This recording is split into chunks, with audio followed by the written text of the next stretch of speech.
ආයිබෝන් හැමෝටම කොනිචිවා. ඔන්න අද මගේ වීඩියෝ එකෙන් මම ඔයාලත් එක්ක ෂෙයා කරගන්න යන්නේ ජපානයේ PR එකට ඇප්ලයි කරාම මේ PR එක රිජෙක්ට් වෙන්න බලපාන ප්‍රධාන කාරණා මොනවද නැත්නම් රීසන්ස් මොනවද කියන එක අපි මේ වීඩියෝ එකෙන් ඉස්සරහට බලාගෙන යමු.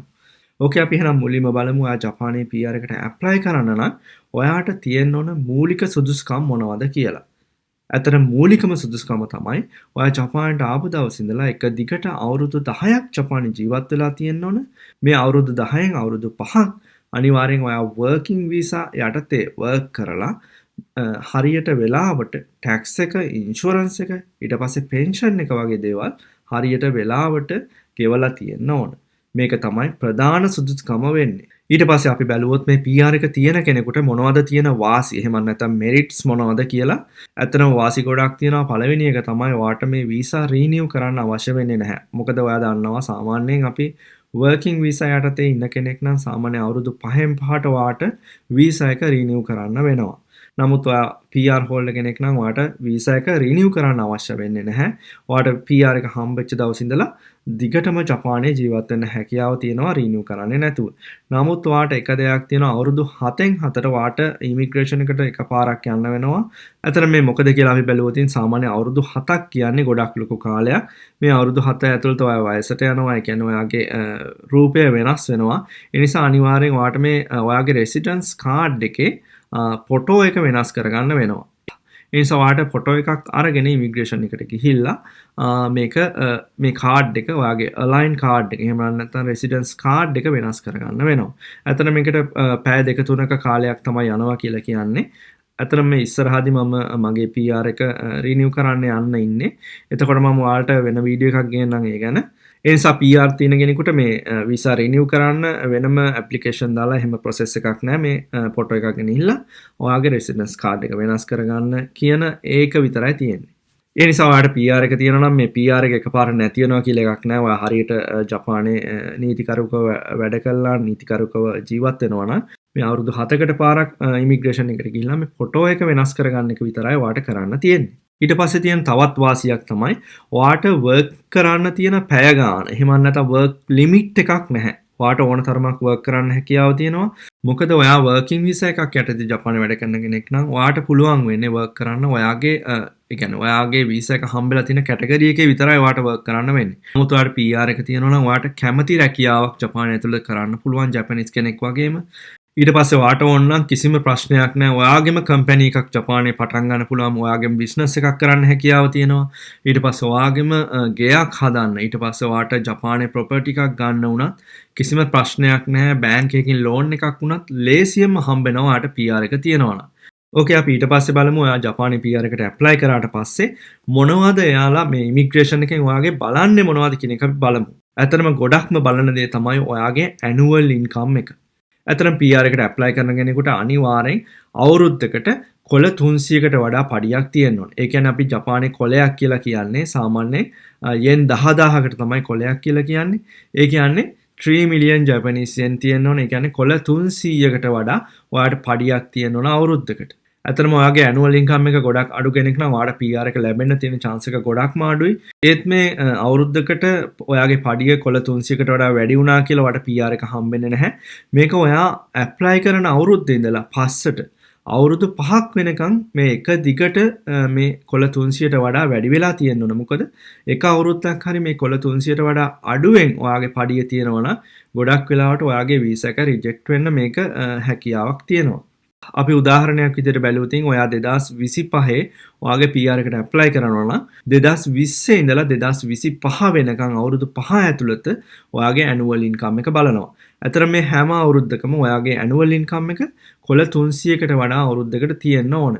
මේ අවුරුදු 5 ඇතුළත එක අවුරුද්දක හරි ඔයාගේ ඉන්කම් එක ඇනුවල් ඉන්කම් එක මේ 3 මිලියන් ජපනීස් යෙන් වලට වඩා අඩු නම් ඒ කියන්නේ කොළ 300ට වඩා අඩු නම් ඔයාගේ වීසා එක රිජෙක්ට් වෙන්න මේක සාධකයක් වෙනවා. ඒ නිසා ඔයා මේ PR එකට ඇප්ලයි කරද්දී අනිවාර්යෙන් සිටි හොල් එකට ගිහිල්ලා ඔයාගේ චෙක් කරලා බලන්න ඔයාගේ පාස් රෙකෝඩ්. ඒ කියන්නේ අවුරුදු 5ක් ඇතුළත ඔයාගේ ඉන්කම් එක කොහොමද කියන එක බලන්න. මේ අවුරුදු 5 ඇතුළත ඔයාගේ ඉන්කම් එක හරියට කොළ 300ට වඩා වැඩි නම් විතරක් ඇප්ලයි කරන්න. එහෙම නැත්නම් ඔයාට පුළුවන් මේ අවුරුද්දේ ඉඳලා ඔයාගේ ඉස්සරහා අවුරුදු 5ක් වෙනකන් ඔයාගේ ඉන්කම් එක කොළ 300ට වඩා හදාගෙන ඊට පස්සේ මේකට ඇප්ලයි කරන්න. එහෙම නැති වුණොත් ඔයාගේ වීසා එක රිජෙක්ට් වෙන්න chance එක වැඩි. ඊට පස්සේ මේ ඉන්කම් එක ගැන කතා කරද්දී ගොඩක් සැලකිලිමත් වෙන්න ඕන තවත් කාරණයක් තමයි ඔයාගේ ඩිපෙන්ඩන්ට් ජපානයේ ජීවත් වෙනවා නම් ඔයත් එක්ක. ඒ කියන්නේ ඔයාගේ ෆැමිලි එකේ කවුරු හරි ජපානයේ ජීවත් වෙනවා නම් දැන් ඔයාගේ වයිෆ් ජීවත් වෙන්න පුළුවන්, ඔයාගේ ළමයි ජීවත් වෙන්න පුළුවන් එකට ඔයත් එක්ක. එහෙම වුණොත් ඔයාගේ මේ ෆැමිලි එක ජපානයේ ජීවත් වෙද්දී කිසි කරදරයක් නැතුව ඔයාගේ ඉන්කම් එකෙන් ජීවත් වෙන්න පුළුවන්ද කියන එක බලනවා. ඒ කියන්නේ ඔයාගේ ෆැමිලි එකේ එක පර්සන් කෙනෙක් වැඩි වෙන්න ඔයාගේ ඉන්කම් එකත් වැඩි වෙලා තියෙන්න ඕන. සාමාන්‍යයෙන් මේක කොහෙවත් හරියට සටහනක් නැහැ මේ ගාන වැඩි වෙන්න ඕන කියලා. නමුත් ඔයාගේ ෆැමිලි එකේ එක මෙම්බර් කෙනෙක් වැඩි වෙද්දී සාමාන්‍ය ජැපනීස්යෙන් ලක්ෂ 3ක් එක පර්සන් කෙනෙකුට වැඩි වෙන්න ඕන. ඒ කියන්නේ ඔයාගේ ෆැමිලි එකේ දෙන්නෙක් ඉන්නවා නම් සාමාන්‍යයෙන් කොළ 330ක් ඔයාගේ ඇනුවල් ඉන්කම් එක තියෙන්න ඕන.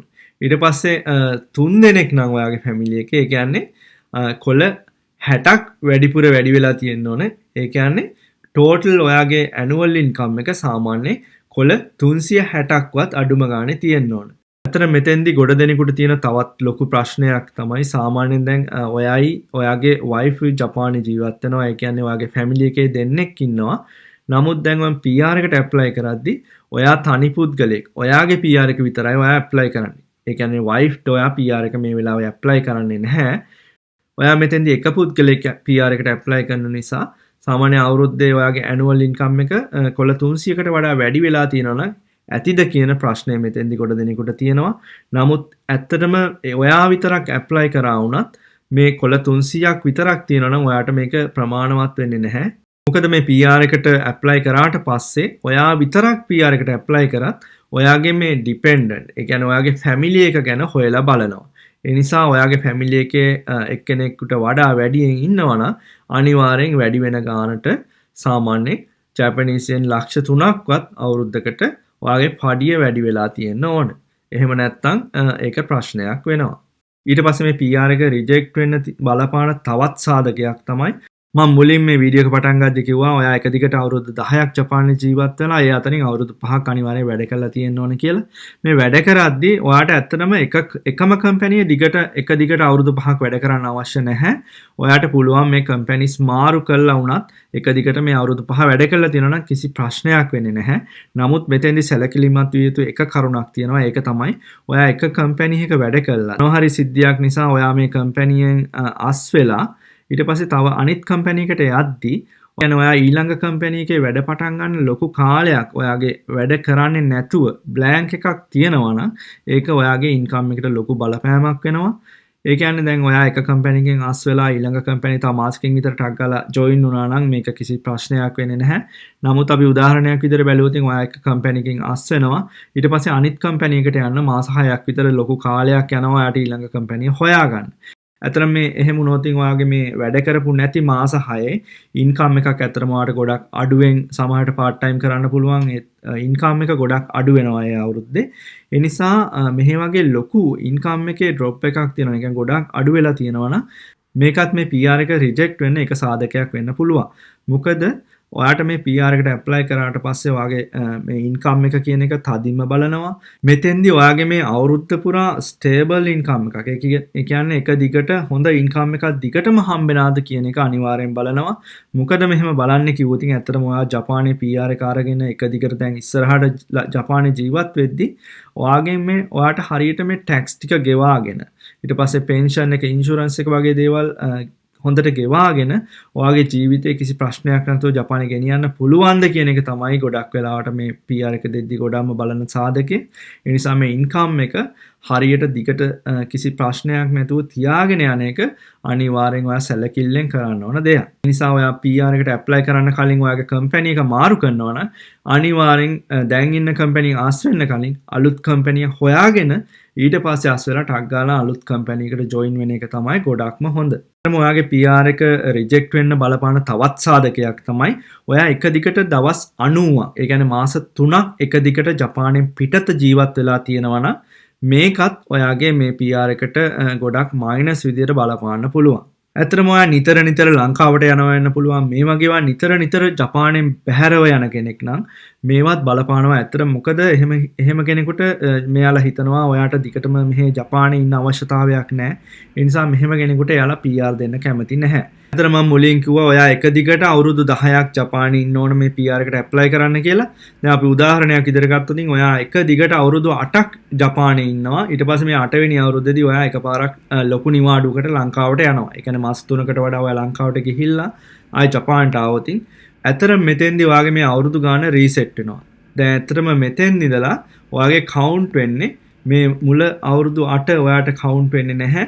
අලුතෙන් මෙතන ඉඳලා තමයි ඉස්සරහට තව අවුරුදු 10ක් කවුන්ට් වෙන්නේ. ඇත්තටම ඔයා PR එකට ඇප්ලයි කරන්න ඉන්න කෙනෙක් නම් අනිවාර්යෙන් මේ ගැනත් ගොඩක් සැලකිලිමත් වෙන්න. මොකද නැත්තම් අපරාධ වෙනවා මේ අවුරුදු 10 ඔයාට කම්ප්ලීට් කරන්න ලොකු කාලයක් ජපානයේ ඉන්න වෙනවා. ඇත්තටම අපි මේ දක්වා කතා කරේ ඔයාගේ ඇනුවල් ඉන්කම් එක සාමාන්‍යයෙන් අවුරුද්දකට කොළ 300කට වඩා තියෙන්න ඕන. ඒ කියන්නේ ජපනීස් යෙන් 3 මිලියන් ජපනීස් යෙන් වලට වඩා අනිවාර්යෙන් වැඩි වෙලා තියෙන්න ඕන. ඊට පස්සේ ඔයාගේ මේ ඉන්කම් එක ඇනුවල් ඉන්කම් එක අවුරුදු 5ක් ඇතුළත රෙකෝඩ්ස් බලනවා. ඇත්තටම මේ ඉන්කම් එක වගේම තමයි ගොඩක් තවත් අදින් බලන දෙයක් තමයි ටැක්ස් එක. ඇත්තටම මේ ටැක්ස් එකත් ඔයා ඇප්ලයි කරන අවුරුද්දේ ඉඳලා පස්සට අවුරුදු 2ක් ඇතුළත අනිවාර්යෙන් මේ ටැක්ස් එක බලනවා. ඒ නිසා ඔයාගේ ටැක්ස් එක අවුරුදු 2ක් අනිවාර්යෙන් හොඳට කම්ප්ලීට් වෙලා තියෙන්න ඕන. මොකද මේකේ ඔයා සාමාන්‍යයෙන් මේ ටැක්ස් එක ගෙවන ඩෙඩ්ලයින් පහු වෙලා, ඒ කියන්නේ පොඩ්ඩක් හරි පරක් වෙලා ඔයා ගෙවලා තියෙනවා නම් සාමාන්‍යයෙන් එකපාරක් දෙපාරක් වුණත් ඔයා පරක් වෙලා ගෙවලා තියෙනවා නම් ටැක්ස් එක ඔයාගේ මේ වීසා එක රිජෙක්ට් වෙන්න හැකියාව ගොඩක් වැඩි. ඔයා ජපානයේ කම්පැනි එකක වැඩ කරන කෙනෙක් නම් ගොඩක් කම්පැනි වල මේ ටැක්ස් එක වගේ දේවල් ඔයාගේ මාසික පඩියෙන් කැපිලා යනවා. එහෙම වුණොත් ඔයාට මේක ගෙවන්න අවශ්‍ය නැහැ. ඔයාගේ කම්පැනි එකෙන් හරියට වෙලාවට මේක ගෙවෙනවා. ඒ නිසා කිසි ප්‍රශ්නයක් නැහැ. ඇත්තටම ඔයාගේ බිස්නස් එකක් වගේ කරන කෙනෙක් නම් ගොඩක් වෙලාවට ඔයාම තමයි මේ ටැක්ස් එක ගෙවන්න වෙන්නේ. එහෙම වුණොත් සාමාන්‍යයෙන් ගොඩක් වෙලාවට කොම්බිනි වලින් ගෙවන කට්ටිය ඉන්නවා. ඇත්තට මේ කොම්බිනි එකකින් වගේ ගෙවද්දී ඔයාගේ මේ ගෙවීම් කරන්න ඔයාට සාමාන්‍ය දවසක් දෙකක් පරක් වෙන්න පුළුවන්. එහෙම නැත්නම් ගොඩක් අමතක වෙලා පොඩ්ඩක් පරක් වෙන්න පුළුවන්. එහෙම වුණත් ඔයාට මේක ලොකුවට බලපානවා PR එක ඇප්ලයි කරද්දී. ටැක්ස් එක පේ වෙන්න ඔයාගේ account එකක් සෙට් කරලා තියෙන එක තමයි හොඳම. එහෙම වුණොත් කිසි ප්‍රශ්නයක් නැතුව පරක්කුවක් නැතුව වෙලාවට මේ ටැක්ස් එක ගෙවන්න හැකියාව තියෙනවා. ඒ නිසා ඔයා ඉස්සරහදී මේ PR එකට ඇප්ලයි කරන්න ඉන්න කෙනෙක් නම් අනිවාර්යෙන් මේ ටැක්ස් එක වෙලාවට ගෙවන්න මතක තියාගන්න. ඊට පස්සේ ගොඩාක්ම වැදගත් අනිත් දේ තමයි ඉන්ෂුරන්ස් එක. ඊට පස්සේ ඔයාගේ පෙන්ෂන් එක. ඇත්තට මේ දේවලුත් අවුරුදු 2ක් ඇතුළත අනිවාර්යෙන් ඔයාගේ රෙකෝඩ්ස් බලනවා. සමහරක් වෙලාවට ළඟදී ගොඩක් ඒ කියන්නේ රූල්ස් ගොඩක් තද වෙලා තියෙන්නේ. සමහරක් වෙලාවට අවුරුදු 3ක් වෙනකන් රෙකෝඩ්ස් බලන වෙලාවලුත් තියෙනවා. ඒ නිසා පෙන්ෂන් ඉන්ෂුරන්ස් එකත් හරියට වෙලාවට ගෙවන්න මතක තියාගන්න. ඇත්තට මෙතෙන් තව දෙයක් කියන්න ඕන. ඔයා දැන් තනි පුද්ගලයෙක් මේ PR එකට ඇප්ලයි කරනවා නම් ඔයාගේ දේවල් විතරයි බලන්නේ. නමුත් ඔයාගේ ඩිපෙන්ඩන්ට් ඔයාක ඉන්නවා. ඒ කියන්නේ ඔයාගේ වයිෆ් එහෙමත් ඔයා නැත්නම් ඔයාගේ ෆැමිලි එක ජපානයේ වත් එක්ක ජීවත් වෙනවා නම් අනිවාර්යෙන් මේ PR එකට ඇප්ලයි කරද්දී ඔයාගේ විතරක් නෙමෙයි ඔයාගේ ෆැමිලි එකේ බෑග්ග්‍රවුන්ඩ් එක. ඒ කියන්නේ එයාලගේ ඉන්කම් එක, පෙන්ෂන් එක, ඉන්ෂුරන්ස්, ටැක්ස් ඒ වගේ දේවලුත් හැම දෙයක්ම බලනවා මෙතෙන්දී. අපි මෙතෙන්දී උදාහරණයක් බැලුවොත් ඔයා මේ පාර ඔයා PR එකට ඇප්ලයි කරනවා. ඔයාගේ වයිෆ් ඔයත් එක ජපානයේ ජීවත් වෙනවා. ඒ ඔයාගේ වයිෆ් ඉන්නේ ඩිපෙන්ඩන්ට් වීසා යටතේ. එහෙම වුණොත් ඩිපෙන්ඩන්ට් වීසා ඉන්න කෙනෙකුට වර්ක් කරන්න පුළුවන් සතියකට පැය 28ක් විතරයි. ඊට පස්සේ අවුරුද්දකට කොළ 130ක් වෙනකන් විතරයි ඩිපෙන්ඩන්ට් ඉන්න කෙනෙකුට වර්ක් කරන්න පුළුවන්. ඔයාගේ වයිෆ් සතියකට පැය 28කට වඩා වැඩ කරලා තියෙනවා නම් මේකත් අනිවාර්යෙන් ඔයාගේ මේ වීසා එක රිජෙක්ට් වෙන්න බලපානවා. ඊට අමතරව සාමාන්‍යයෙන් දැන් අවුරුද්දේ ඔයාගේ වයිෆ්ගේ ටෝටල් ඉන්කම් එක කොළ 130ට වඩා වැඩි වෙලා තියෙනවා නම් එයා ඩිපෙන්ඩන්ට් යටතේ ඉන්න කෙනෙක් නම් ඔයාගේ මේ PR එක රිජෙක්ට් වෙන්න මේකත් ලොකු බලපෑමක් ඇති කරනවා. ඒ නිසා ඔයා PR එකට ඇප්ලයි කරන්න ඉන්නවනම් අනිවාර්යෙන් ඔයාගේ ෆැමිලි එකේ ඉන්කම් එක ඊට පස්සේ ඒ වගේ දේවල් ගැනත් ගොඩක්ම සැලකිලිමත් වෙන්න. ඊට පස්සේ ඔයාගේ වයිෆ්ගේ සාමාන්‍යයෙන් මේ ඉන්ෂුරන්ස් එක ඊට පස්සේ පෙන්ෂන් වගේ දේවල් ටැක්ස් වගේ දේවල් හරියට වෙලාවට පේමන්ට්ස් කරලා තියෙනවද කියන එකත් හොඳට බලන්න. ඔයා සාමාන්‍යයෙන් ජැපනිස් කම්පැනි එක වැඩ කරනවා නම් ඔයාගේ වයිෆ් නැත්නම් ඩිපෙන්ඩන්ට්ගෙත් සාමාන්‍යයෙන් කම්පැනි එකෙන්ම මේ පෙන්ෂන් එක ගෙවෙනවා, ඉන්ෂුරන්ස් එක ගෙවෙනවා, ටැක්ස් එක වගේ දේවල් ගෙවිලා යනවා. ඒ නිසා කිසි ප්‍රශ්නයක් නැහැ. නමුත් මේක ගොඩක් වෙලාවට බලපාන්නේ ඔයාගේම බිස්නස් එකක් වගේ කරන කෙනෙක් නම් ගොඩාක් සැලකිලිමත් වෙන්න වෙනවා ඔයාගේ ෆැමිලි එක ගැන. ඇත්තටම ওই ටික තමයි ගොඩක් තදින්ම බලන්නේ. නමුත් මීට අමතරව පොඩි ගොඩක් දේවල් තියෙනවා තව බලන්න. ඇත්තටම තවත් අපි ගොඩ දෙනෙක් අවධානයක් දෙන්න ඇති තැනක් තමයි සාමාන්‍ය ට්‍රැෆික් රූල්ස්. ඇත්තටම මේ ජපානයේ මාර්ග නීති කඩ කරලා තියෙනවාද කියන එක තදින්ම බලනවා. ඇත්තටම මේක ගැන ගොඩ දෙනෙක් දන්නේ නැහැ. ඇත්තටම ඔයා එකපාරක් හරි සාමාන්‍යයෙන් ඔයා ඇක්සිඩන්ට් වෙලා තියෙනවා නම් ඔයාගේ අතේ වැරද්ද තියෙනවා නම් එහෙම නැත්තම් සමහරක් වෙලාවට කලර් ලයිට්ස් ඔයා හරියට ෆලෝ කරන්නේ නැතුව ගිහිල්ලා තියෙන පුළුවන් රෙඩ් ලයිට් එකේ ගිහිල්ලා සාමාන්‍ය පොලිසියෙන් අල්ලලා තියෙනවා නම් ඔයාව මේ වගේ රෙකෝඩ් එකක් තියෙනවා. ඉතින් මේක අනිවාර්යෙන් ඔයාගේ PR එක ගොඩක් වෙලාවට රිජෙක්ට් වෙනවා. අතන මේ වගේ දේවල් අපි ගොඩ දෙනෙක් දන්නෙත් නැහැ, ගොඩක් කෙයා කරන්නේ නැහැ. නමුත් මේ වගේ පොඩි දේවලුත් ගොඩාක් වෙලාවට මේ වීසා එක රිජෙක්ට් වෙන්න බලපාන වෙලාවල් තියෙනවා. ඒ නිසා ඔයා ජපානයේ කවදා හරි PR එක අරගෙන දිගට ජපානයේ ජීවත් වෙන්න බලාපොරොත්තු වෙන කෙනෙක් නම් අනිවාර්යෙන් ජපානට ආපු දවසේ ඉඳලා හරියට නීතිගරුකව මේ රටේ ජීවත් වෙන්න, හරියට වැඩ කරන්න, ඊට පස්සේ මේ ටැක්ස් එක, ඉන්ෂුරන්ස්, ඒ වගේ දේවල්, පෙන්ෂන් වගේ දේවල් හරියට වෙලාවට ගෙවලා තියාගන්න. ඇතර මේ වගේ දේවල් ටික ගොඩාක්ම වැදගත් වෙනවා. හරියට වෙලාවට පිළිවෙලට කරගෙන යන එක තමයි තියෙන්නේ. එහෙම ගියොත් ඔයාට ලේසියෙන්ම PR එක අරගන්න පුළුවන්. දැන් අලුතෙන් පොයින්ට් සිස්ටම් එකක් 2018 ඉඳලා මෙයාලා අලුතෙන් ඉන්ට්‍රොඩියුස් කරලා තියෙනවා. එතකොට සාමාන්‍ය මේ අවුරුදු 10ක්ම ඉන්න අවශ්‍ය නැහැ. ඔයා ජපානයේ යුනිවර්සිටි එකක හයි ස්ටඩි කරපු වගේ කෙනෙක් නම්, IT ඉන්ඩස්ට්‍රි එකේ වගේ හොඳ හයි ස්කිල් එම්ප්ලොයි කෙනෙක් නම් ඔයාට ගොඩක් වෙලාවට මේ අවුරුදු 3කින් 4කින් 5කින් වගේ වුණත් ඔයාට මේ PR එක ලබා ගන්න හැකියාව දැන් තියෙනවා.